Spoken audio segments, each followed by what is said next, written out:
Alright mga katambay, magandang umaga at maligayang pagbabalik sa Katambay official vlog. Nandito tayo ngayon sa Quirino Highway. So ayan, kahapon nandito rin tayo na, pero doon lang tayo sa may bungad.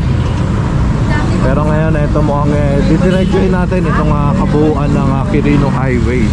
Ayan, kasama po natin ang Task Force Special Operations Team Alpha, syempre sa pangunguna ng ating magiting na Hepe Mr. Joey Curio, Sidewalk Clearing Operations Group sa pangunguna sa Richard Apoderado. Ayan poste mga katambay, no? So lagpas-lagpas talaga sila. Ayan.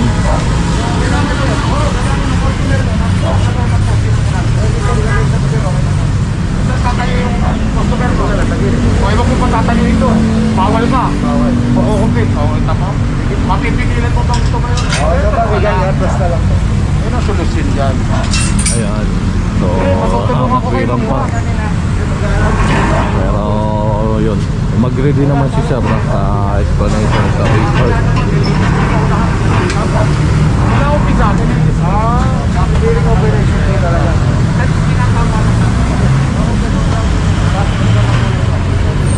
Kaya nga nasabi ni Sir Richard, ang trabaho ng MMDA hindi lang naman lagi puro kumpiskahan, gusto lang nilang matama ang mali. Ayan, yung mga proper education, no? Baka kasi mamaya nakakalimutan, no, ng ating mga mamamayan, no? Pero yung mga repeat offender, ayan talaga minsan kailangan ng kalusin, no?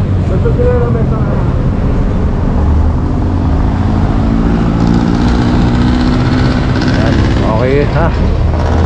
Tara. Alright mga katambay, Quirino Highway pa rin po tayo. Ito meron ditong illegal vendors.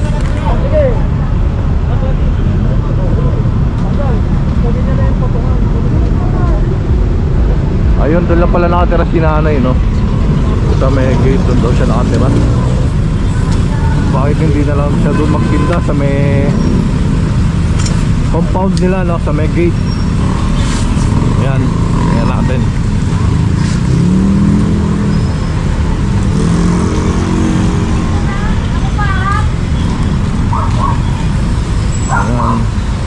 Nangupahan, may nagtitinda dito, sir. Diyan ka na, doon ka na.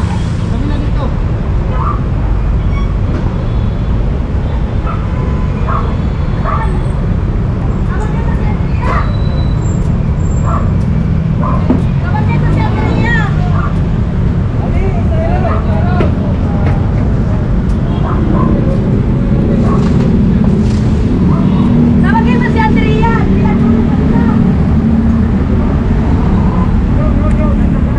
Kariton to, no? Pwede naman siguro bilahin.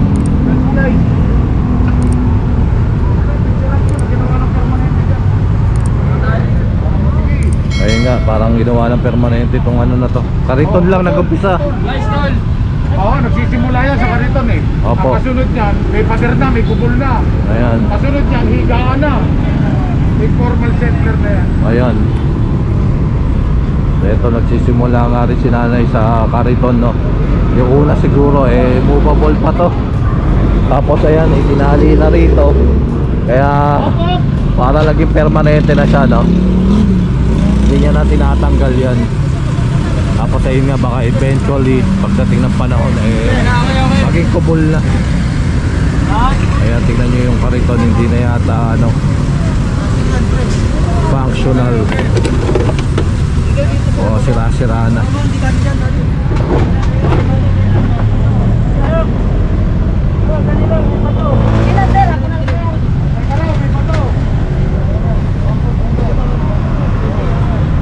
Ayan, grabe, ang dumi mga katambay, no? So tingnan nyo yung tinda ni nanay, pagkain.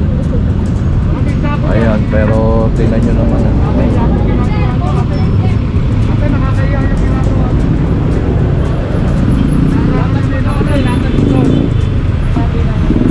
Ate, tumabi na nga kayo dyan! Hindi matapos eh. Ayan, ang dumi ng pagkain, tinda.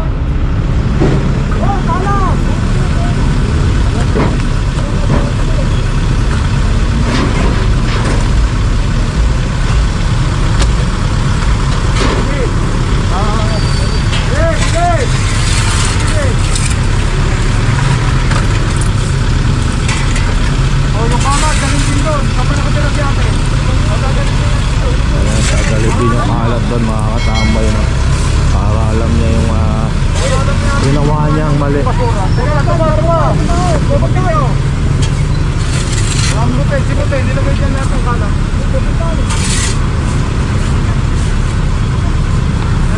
Yan, disposable lang walis natin mga katambay, no? Pagkatapos gamitin. Hindi, joke lang. Ito talaga yun.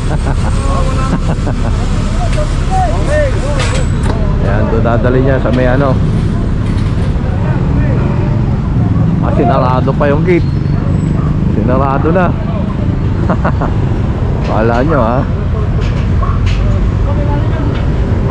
Ay, may bubog. Nabasag yung ano, yung isda, bagong isda. Ay, sarap yan, no? Sa mga pritong galunggong.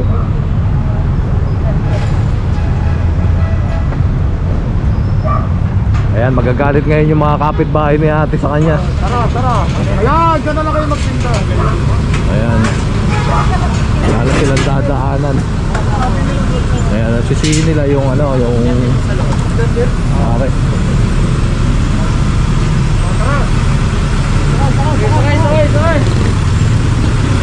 Ayan, tara. Ayan, ito pa pala mga katambay, no? So, ayan. Extension din. Kaya binaklas na rin nila sa Richard.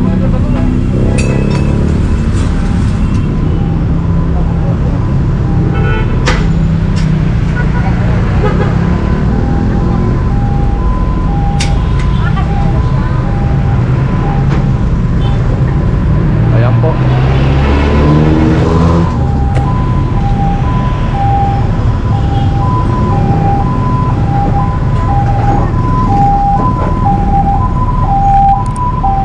Okay na, tara. Alright mga katambay, Quirino Highway pa rin tayo. Yan, kasama pa rin natin ang Task Force Special Operation Team Alpha. Sa panguna syempre ng ating magiting na FM, Mr. Joy Furio, Sidewalk Clearing Operations Group. Sa panguna sa Richard Apoderado. Ayan. So pinapaayos lang po ni Sir Richard, no? Ayan, nakaabos na dito sa may poste. At ito rin yung lona rito. Ayan, baklas Balaiskog.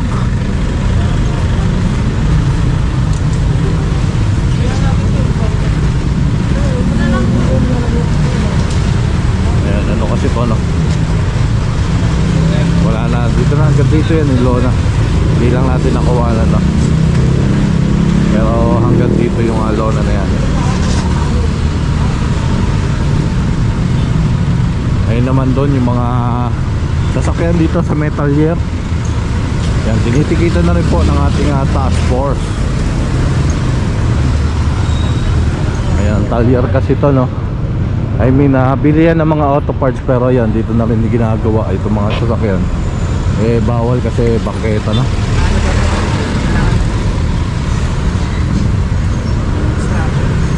Yan, obstruction na nga yan. Yan, titikitan na ni Sir Rod. At ay naman, titikitan ni Sir Danny. Yan.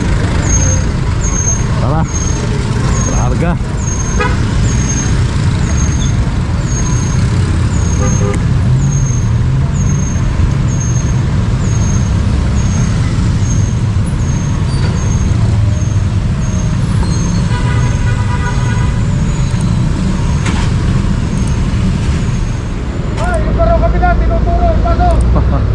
Ayan. Hindi na niligpit, tinulo pa yung kabila.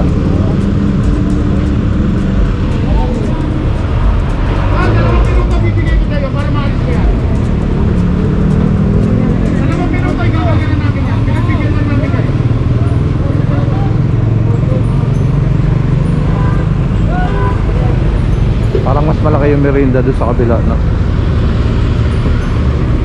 Ito 1.5 lang.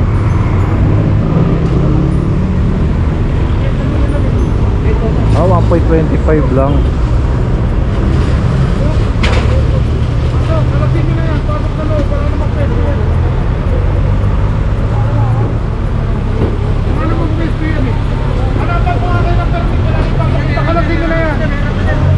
Business permit. Mga barangay lang yan, ha? Oh, ano yan? MDAT. ID nyo? ID ng MDAT? Ay, wala pa. Nandito kami. May ID itong kasama. Kailangan, ha? Wala pa kami ID, sir. Bakit? Hindi pa nakuha. In front of Pepsi House. Teka mo nga kung... No. Baka hindi yan meron. Sir, sir. Hindi. In front eh. Eh dito yun. Tingnan nyo nga kung Pepsi yan. Pag hindi, kakarga natin. Pero mamalaki pa kasi yung ano. Warehouse. Warehouse ba ng Pepsi yan? Oh, niloloko mo kami. Baka cancel ko permit mo ha. Kasama sa sir.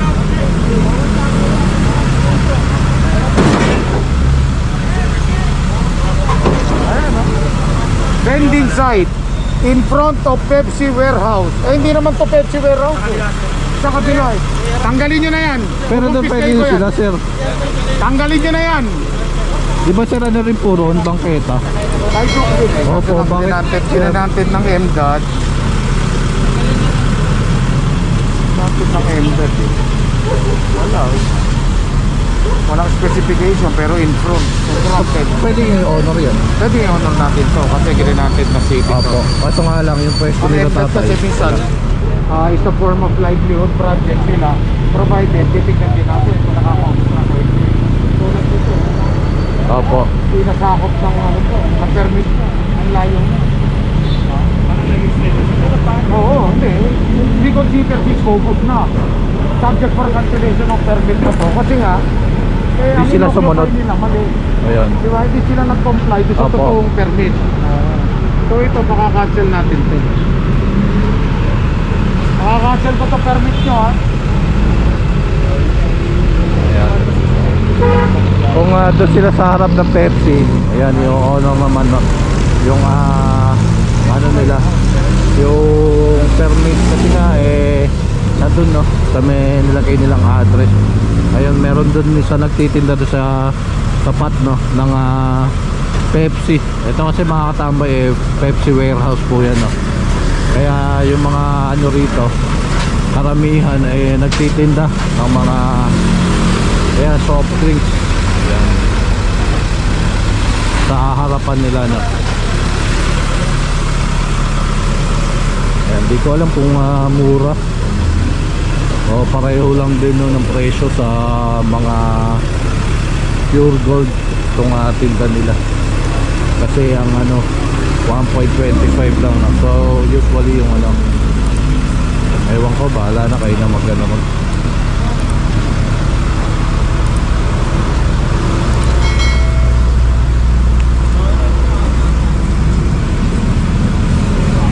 pero yung kompleto naman sana sila sa papel. Problema hindi sila sumunod, no, doon sa address na nakatala Kaya namin to diretso na ako ng dito sa may ano, sa may permit nila. Paliwanag ko sa inyo bakit natin dapat i-cancel ito ha. Unang-una, yung nilagay nyong area, hindi na ako nasasaklawan itong permit nyo. Ang layo na nyo sa warehouse. Saan doon pa ang warehouse? Sa kabila eh. Dito kayo nagsakot. Lakaran ng tao, bangketa. Ha? So, sa barangay, dadaling ko to, makakancel ko rin po ito. Tawagin ko yung yung may-ari ng tindahan. Pero nandiyan lang yung bahay niya. Wala naman kayong karapatan sa mag-issue. Kumpiskado na makakatambay yung permit ni tatay. Kaya mas malaking bagay yun, no? Yung permit mo makumpiska, no?